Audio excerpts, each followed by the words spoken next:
नमस्कार, आपका फिर से एक बार स्वागत है हमारे NHB कंपटीशन क्लासेस में। जैसे कि हमने क्या चल रहा था, हम लोग यूरोप पढ़ रहे थे और यूरोप में हम लोगों ने कुछ देश को कर लिया था। आज हम आगे बढ़ेंगे कुछ इम्पॉर्टेंट क्वेश्चन लेकर।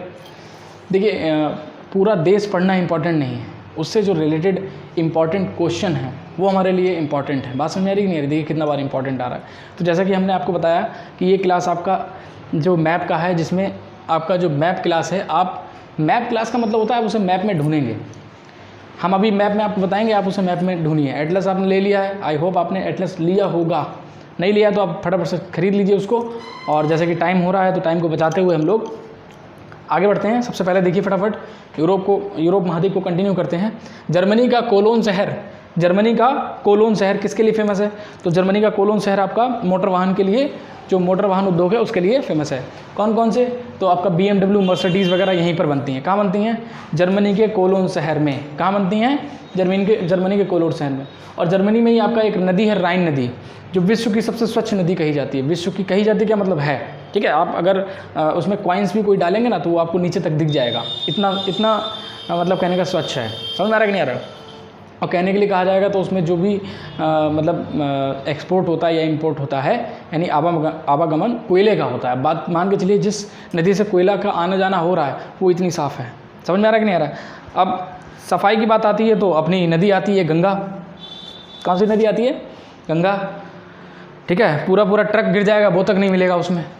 पूरा ट्रक गिरा तो उसे ढूंढना मुश्किल है। समझ में आया कि नहीं आया? तो कहने का मतलब सबसे स्वच्छ नदी की बात आएगी विश्व में तो राइन नदी, ठीक है, सबसे स्वच्छ नदी विश्व की।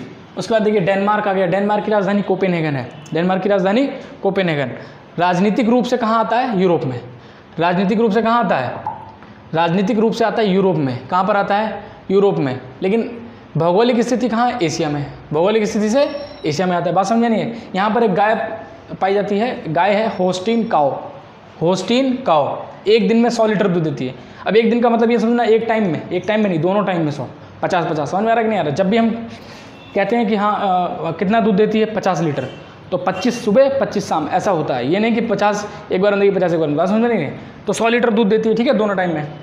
उसके बाद यहाँ पर एक मुर्गी है, लैंगहर्स मुर्गी, ठीक है। ये 365 दिन में 340 अंडा देती है। समझ में आ रहा है कि नहीं आ रहा? अपने यहाँ की जो मुर्गी है 10 दिन में 2-3 अंडा देगी, बाद में मुँह घुमा देगी कि हाँ हमको नहीं देना अंडा। हाँ, रोज़ अंडा कौन देता है? समझ रहा है कि नहीं है? तो इंडिया की मुर्गी इस टाइप की है। तो कहने का मतलब क्या है? अब यहाँ पर डेनमार्क से जो भी इम्पोर्टेंट था हमने बताया। डेनमार्क सबसे वर्गीस कुरियन की श्वेत क्रांति से पहले डेनमार्क से दूध आता था भारत में, क्योंकि भारत में दूध की सबसे बड़ी खपत थी और पहले दूध की बहुत बड़ी किल्लत थी। समझ आ रहा है कि नहीं आ रहा? तो खपत होने के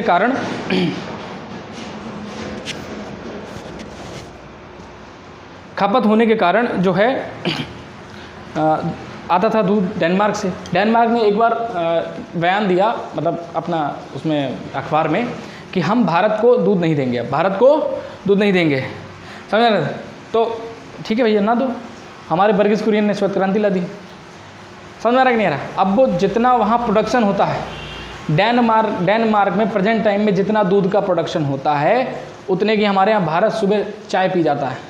समझ में आ रहा है कि नहीं आ रहा? तो यही है भाई, कल कुछ और था, आज कुछ और है, आगे कुछ और होगा। बस क्या है, यूथ पावर होना चाहिए। और ये जितना भी नेता है ना, मशरूम सफ़ेद वाला, ये बढ़ोती वाला नहीं होना चाहिए। युवा सोच होना, अभी एग्रेसिव होना भी ज़रूरी है। समझ रहे? समुद्र खारा ना होता तो लोग उसको भी पी जाते। तो एग्रेसिव होना ज़रूरी है। एग्रेसिव नहीं होंगे, नरम पॉलिसी रखेंगे तो कहीं ना कहीं समस्या आएगी। समझ में आया कि नहीं आया? तो एग्रेसिव होना ज़रूरी है। ये नहीं कि आप हमेशा, अब हमने बोल दिया एग्रेसिव होना ज़रूरी है तो आप हर किसी से लड़ बैठेंगे बेफालतू में ना। जब हम पर कोई वार करेगा तो हम रिटिलिएट करेंगे, उसी भाषा में उसका जवाब देना। भाषा रिटिलिएट का मतलब होता है जिस भाषा में जवाब आया उसी भाषा में जवाब देना। बात समझ में आई कि नहीं आई? तो कहने का मतलब ये आप स्क्रीनशॉट ले लीजिए फटाफट से, इंपॉर्टेंट क्वेश्चन है।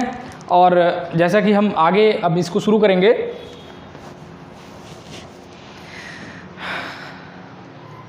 अब आप ये सोचते होंगे कि सर बार बार कैमरे के उधर चले जाते हैं। कैमरे के उधर इसलिए चले जाते हैं क्योंकि यहाँ पर स्टूडियो में पंखा अगर चलाते हैं हम, फ़ैन अगर ऑन करते हैं तो उसकी आवाज़ आपका वीडियो में जाती है। और आपको सुनने में दिक्कत होगी, तो हम पसीना झेल लेंगे, कोई दिक्कत वाली बात नहीं है, गर्मी झेल लेंगे, लेकिन आपको सुनने में दिक्कत ना आए। अगर कोई सुनने में दिक्कत आ रही है या कोई चीज़ समझ में नहीं आ रही, राइटिंग का कोई इशू है, तो आप कमेंट बॉक्स में हमें ज़रूर बताइएगा। और रही बात उधर जाने की, उधर हम इसलिए जाते हैं मुँह पोंछने, पसीना आता है ना चेहरे पे, उसको पोंछने जाते हैं, ठीक है। अब देखिए नेक्स्ट, इसका स्क्रीनशॉट ले लिया होगा आप लोगों ने, फटाफट जिसने नहीं लिया फटाफट ले लीजिए, ठीक, वेरी गुड। उसके बाद देखिए नेक्स्ट है आपका बेनेक्स कंट्री। हमने आपको स्कैंडिनेवियाई देश पढ़ाए थे, स्कैंडिनेवियाई देश में आपके 4 देश थे, वो हमने लिखवा दिए थे। उसके बाद आप बेनेक्स कंट्री में 3 देश, बेल्जियम, लग्जमबर्ग और नीदरलैंड। बेल्जियम, लग्जमबर्ग और नीदरलैंड। नीदरलैंड से क्या क्वेश्चन है, इसका नीदरलैंड का पुराना नाम हॉलैंड था, हॉलैंड।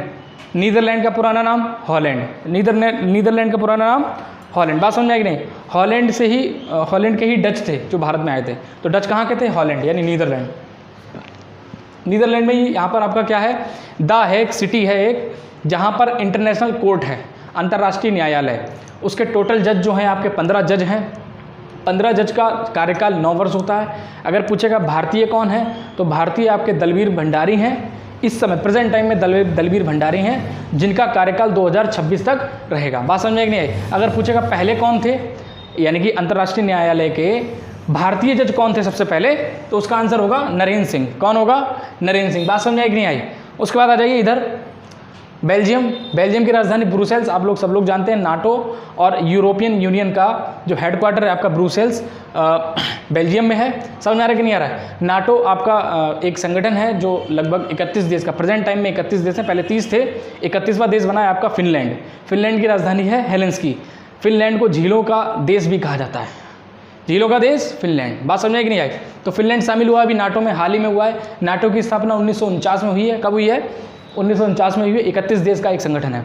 यूरोपियन यूनियन, इसमें 27 देश हैं। अभी प्रेजेंट कुछ दिन पहले, कुछ साल पहले, लगभग 2-3 साल पहले आपका ब्रिटेन इससे एग्जिट कर गया। पहले 28 थे, समझ आ गया नहीं, पहले 28 थे, ब्रिटेन निकल गया तो इसका नाम पड़ गया ब्रेक्जिट। नाम ब्रेक्जिट कब पड़ा, अगर क्वेश्चन पूछेगा यूरोपियन यूनियन का नाम, ब्रेक्जिट नाम कब पड़ा, तो यहाँ से आपका ब्रिटेन निकल गया था, इसीलिए नाम इसका ब्रेक्जिट पड़ गया। समझ में आ रहा है कि नहीं। वैसे आपका यूरोपियन यूनियन है। क्लियर। आप स्क्रीनशॉट ले लीजिए फटाफट से, जो हम बता रहे हैं वही सब लिखा है यहाँ पर, ठीक है। चलिए वेरी गुड। नेक्स्ट देखिए फटाफट। नेक्स्ट देखिए, भारतीय स्वतंत्रता की जननी। अगर क्वेश्चन पूछेगा भारतीय स्वतंत्रता की जननी, अब आप कहेंगे सर ये जननी कहाँ से आ गई आप। ये जननी रिलेटेड है आपकी जर्मनी से, और हम क्या पढ़ रहे हैं, यूरोप पढ़ रहे हैं। यूरोप में आपका जर्मनी आता है, तो ऐसे रिलेट करके पढ़ेंगे तो आपको कोई समस्या नहीं आएगी। आप देखिए, अगर चीज़ों को रिलेट करेंगे तो आपको याद जल्दी होगा। मेमोरी उसी चीज़ को याद रखती है जो चीज़ रिलेट करती है आपके माइंड से। आपके माइंड से जो रिलेट नहीं कर रही है वो उसको भूल जाएगी। बात समझ आएगा। तो रिलेट करके पढ़ेंगे तो हमेशा याद रहेगा। अगर जिस स्ट्रैटेजी से हम बता रहे हैं आप उसी स्ट्रैटेजी से अगर पढ़ते हैं तो समस्या कभी नहीं आएगी। मैथ से आपके 20 क्वेश्चन, कोई सा भी एग्जाम लीजिए आप, खलासी, चपरासी, ठीक है ना, हवलदार, IAS हो गया, UPSC वगैरह, जितना भी जो भी एग्ज़ाम है, 20 क्वेश्चन आपको मैथ से मिलेंगे ही मिलेंगे। और 20 क्वेश्चन का परसेंटेज बहुत होता है। समझ में आ गया है। तो ध्यान से देखिए, भारतीय स्वतंत्रता की जननी मैडम भीकाजी नामा। कौन थी भीकाजी नामा? कौन, कहाँ की थी? मराठी थी। समझ आ रहा है कि नहीं आ रहा है। इन्होंने ही सबसे पहले जो मैडम भीकाजी नामा थी, इन्होंने सबसे पहले जर्मनी के स्टुटगार्ट शहर में भारतीय झंडा फहराया था। क्या फहराया था? भारतीय झंडा फहराया था। बात समझ में कि नहीं आई। तो क्वेश्चन अगर पूछेगा कि भारतीय स्वतंत्रता की जननी मैडम भीकाजी नामा थी, इन्होंने ही जर्मनी के स्टुटगार्ट शहर में सबसे पहले झंडा फहराया 1907 में। बात समझ में कि नहीं। उसके बाद आपका जर्मनी में ही एक नहर है, कील नहर। कौन सी नहर? कील नहर। कौन सी नहर है भैया? कील नहर, ठीक है। कील नहर जर्मनी और डेनमार्क के बीच में है। अगर क्वेश्चन पूछेगा कील नहर कौन से 2 देशों के बीच में, तो आपका जर्मनी और डेनमार्क के बीच में है। प्राकृतिक नहर के दृष्टिकोण से अगर पूछेगा प्राकृतिक नहर के दृष्टिकोण से सबसे व्यस्ततम नदी कौन सी है, तो कील नहर। बात समझ आएगी नहीं। अगर पूछेगा आर्टिफिशियल जो आपका नहर है सबसे ज़्यादा व्यस्ततम, वो स्वेज नहर होगी। क्या होगी? स्वेज नहर। बात समझ में आएगी नहीं? स्वेज नहर। क्लियर हुआ? कोई दिक्कत तो नहीं। अगर पूछेगा प्राकृतिक नहर सबसे व्यस्ततम, तो आपका कौन सी? कील नहर। ठीक, क्या करती है? बाल्टिक सागर को उत्तर सागर से जोड़ती है। और कृत्रिम नहर आपकी है व्यस्ततम स्वेज नहर। लाल सागर को भूमध्य सागर से जोड़ती है। बात समझ कि नहीं आई? लाल सागर को भूमध्य सागर से जोड़ने वाली नहर स्वेज नहर। क्लियर? आगे बढ़े। नेक्स्ट देखिए फटाफट, स्क्रीनशॉट ले लीजिए जल्दी से। वेरी गुड, नाइस, बहुत अच्छे। चलिए देखिए, समझ में आया कि नहीं आया? उसके बाद देखिए ये मैप लगा हुआ है, मैप में हम आपको थोड़ा सा बता देते हैं, नहीं तो दिक्कत होगा, थोड़ा बहुत होना चाहिए। और चलिए देखिए, नीदरलैंड का व यूरोप का सबसे व्यस्ततम बंदरगाह पूछेगा तो एम्स्टरडैम। कौन सा? सॉरी, एम्स्टरडैम में है स्टारडम बंदरगाह। कौन सा बंदरगाह? स्टारडम बंदरगाह। अब देखिए यहाँ पर हमने स्कैंडिनेवियाई देश आपको पढ़ाया था। कौन सा देश पढ़ाया था? स्कैंडिनेवियाई देश ये हैं। कौन कौन से? नॉर्वे, स्वीडन, फिनलैंड, उसके बाद Denmark. Norway, Sweden, Finland, Denmark. Norway, Sweden, Finland, Denmark. बस उसके बाद ये बाल्टिक सागर से 3 देश लगे हुए हैं, बाल्टिक कंट्री यानी बाल्टिक देश, एस्टोनिया, लाटविया और लिथुआनिया। एस्टोनिया, लाटविया और लिथुआनिया। बात समझ आई? यहीं पर आपको फिनलैंड के नीचे मिलेगा gulf of Finland. Gulf of Finland, फटाफट डेटलेस खोलिए जल्दी से। गल्फ ऑफ फिनलैंड किस देश के ऊपर है? ठीक है, अगर नीचे तो आपको दिख रहा है फिनलैंड के नीचे, अगर पूछ लेगा किस देश के ऊपर स्थित है तो एस्टोनिया के ऊपर स्थित है। ये बाल्टिक सागर है, ठीक है। और आपका ये हो गया नॉर्थ सी। तो उत्तर सागर को बाल्टिक सागर से जोड़ने वाली जलसंधि कौन सी है? कौन सी नहर है? अभी हमने बताया था, बाल्टिक सागर को उत्तरी सागर से जोड़ने वाली नहर कील नहर। कील नहर। बात समझ में आएगी? ये जर्मनी है, यहाँ पर ये जर्मनी दिख रहा होगा आपको, जर्मनी, ये जर्मनी है, ये पोलैंड है। बात समझ में आएगी? ये फ्रांस हो गया इधर। यहीं पर आपको इंग्लिश चैनल मिलेगा, इंग्लिश चैनल पढ़ाएंगे अभी। यूनाइटेड किंगडम, यानी कि यूनाइटेड किंगडम और फ्रांस के बीच में है इंग्लिश चैनल। English channel. बात समझ में नहीं आई? कोई दिक्कत? अब देखिए इंग्लिश चैनल और जलसंधि में क्या डिफरेंस होता है। देखो, समुद्र में पतला रास्ता जलसंधि, ध्यान से सुनना कि 2 आपके स्थल क्षेत्र हो गए, एक इधर एक इधर। पतला रास्ता तो जलसंधि, चौड़ा हो गया तो चैनल। समझ में कि नहीं आया? चौड़ा हो गया तो चैनल, पतला तो जलसंधि। क्लियर? और उसके बाद आगे इसको जलडमरू वगैरह और भी कैटेगरीज हैं, उनको हम आगे पढ़ाएंगे। अभी आप याद रखना, पतला रास्ता जलसंधि, चौड़ा रास्ता इंग्लिश मतलब चैनल। समझ में आया कि नहीं आया? समझ में आ रहा है? कोई दिक्कत किसी को? उसके बाद देखिए यहाँ पर आपको ये स्कैंडिनेवियाई देश हो गए, ये आपके बाल्टिक देश हो गए। और उसके बाद नेक्स्ट देखिए आगे यहाँ पर बेल्जियम। ठीक है, बेल्जियम पढ़ेंगे। अभी हमने बताया था आपको नाटो और यूरोपियन यूनियन का जो हेडक्वार्टर है ब्रुसेल्स में है। ठीक है, उसके बाद यहाँ पर देखिए नाटो की स्थापना 1949 में होती है। 31 देश हैं और 31वां देश बना है फिनलैंड, अभी जल्दी में बना है। ठीक है, और फिनलैंड को झीलों का देश भी कहते हैं, राजधानी हेलेंस की है। और एक क्वेश्चन अब हम पूछ रहे हैं, ये इससे रिलेटेड नहीं है। नहरों का देश किसे कहा जाता है? नहरों का देश किसे कहा जाता है? फटाफट से हमें कमेंट बॉक्स में बताइए, नहरों का देश किसे कहा जाता है? नहरों का देश किसे कहा जाता है? नहरों का देश किसे कहा जाता है? क्लियर? कोई दिक्कत है किसी को? चलिए देखिए फटाफट। उसके बाद है यहाँ पर हीरे व शीशे की कटिंग के लिए फेमस। हीरे व शीशे की कटिंग के लिए फेमस। तो अगर भारत में पूछेगा तो गुजरात में आपका कटिंग अच्छी होती है हीरे की, लेकिन अगर विश्व में पूछेगा तो आप क्या लगाएंगे? बेल्जियम। बेल्जियम में आपका हीरे और शीशे की कटिंग बहुत अच्छी होती है, फेमस है उसके लिए। उसके बाद है यूरोप का अखाड़ा। यूरोप का अखाड़ा क्या है? वाटरलू का मैदान। किधर है? तो ये भी आपका जर्मनी में है। कहाँ पर है? जर्मनी। बात समझेंगे? यूरोप का अखाड़ा किसे कहते हैं? वाटरलू को कहते हैं। अब यूरोप का अखाड़ा क्यों कहते हैं इसको? यूरोप का अखाड़ा इसलिए कहते हैं क्योंकि अगर इस अखाड़े में जो जीत जाता है वो समझ लीजिए यूरोप की पूरी कमान उसके हाथ में आ जाती है। पूरे यूरोप कॉन्टिनेंट की बात चल रही है यहाँ पर, महाद्वीप की, उसकी कमान किसके हाथ में आ जाएगी? जो जीता होगा इस अखाड़े में। बात समझेगी नहीं? इसीलिए इसे यूरोप का अखाड़ा कहा जाता है।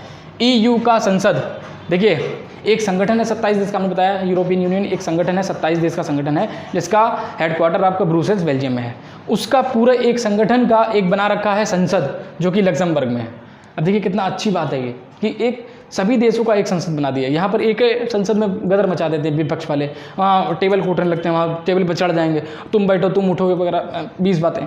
लेकिन ये देखिए कितना शांति यहाँ पर, कितना अच्छी चीज़ है कि एक 27 देशों का एक संसद बना दिए हैं। यहाँ पर साला एक संसद चलने में दिक्कत आ जाती है। समझ में आ रहा है कि नहीं आ रहा है? तो कहीं ना कहीं समस्या है इसमें भी। तो आप इसका स्क्रीनशॉट ले लीजिए फटाफट से, जल्दी से। वेरी गुड, नाइस, या चलिए, आई होप आप लोगों ने ले लिया होगा। आगे देखते हैं फटाफट से।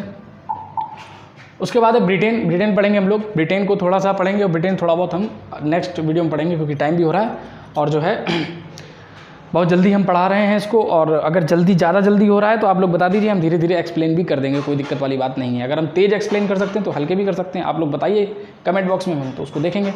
समझ में आ रहा है कि नहीं आ रहा है? तो ब्रिटेन है आपका, ब्रिटेन 3 देशों से मिलकर बना है। कौन सा? स्कॉटलैंड, वेल्स और इंग्लैंड। किन किन से मिलकर बना है? Scotland, Wales, England. बात समझ में आई कि नहीं? स्कॉटलैंड, वेल्स, इंग्लैंड, इन तीनों से मिलकर बना है। और स्कॉटलैंड की जो राजधानी है ग्लासगो है, वेल्स की कैंस्टिक है, इंग्लैंड की लंदन है, तीनों को मिलाकर बन गया ब्रिटेन। बात समझ में आई कि नहीं? यहीं के यानी कि वेल्स के एक राजा थे प्रिंस ऑफ वेल्स। कौन थे? Prince of Wales.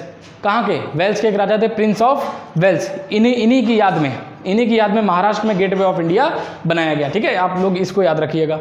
समझ में आ रहा है कि नहीं आ रहा है? आगे बढ़ते हैं, नेक्स्ट देखिए फटाफट से।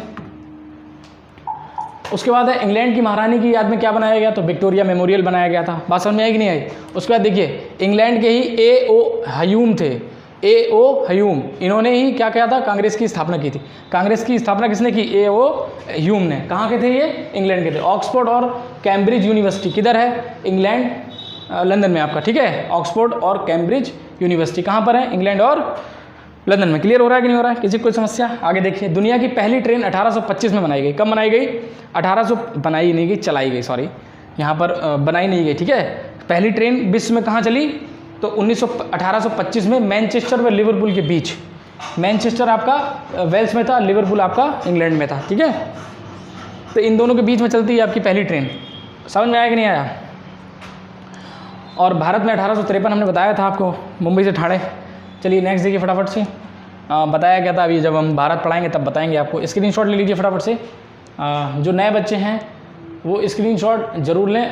स्क्रीनशॉट तो फिलहाल सबको लेना है, जो नए बच्चे हैं वो उनको ज़्यादा ध्यान देने की ज़रूरत है। ठीक है, आगे देखिए।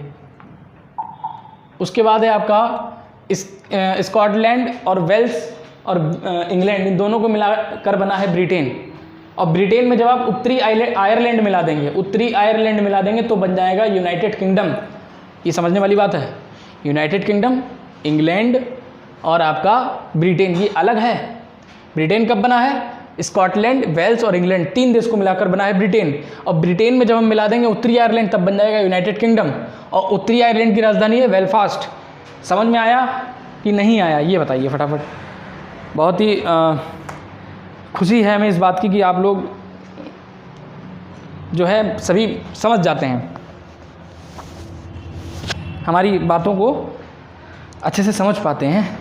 हाँ बिल्कुल, हमें थोड़ा सा ये एक्सेप्ट करना होगा कि आप लोग समझ जाते हैं, मानना भी होगा। क्यों? क्योंकि आपका कोई इशू आता ही नहीं है।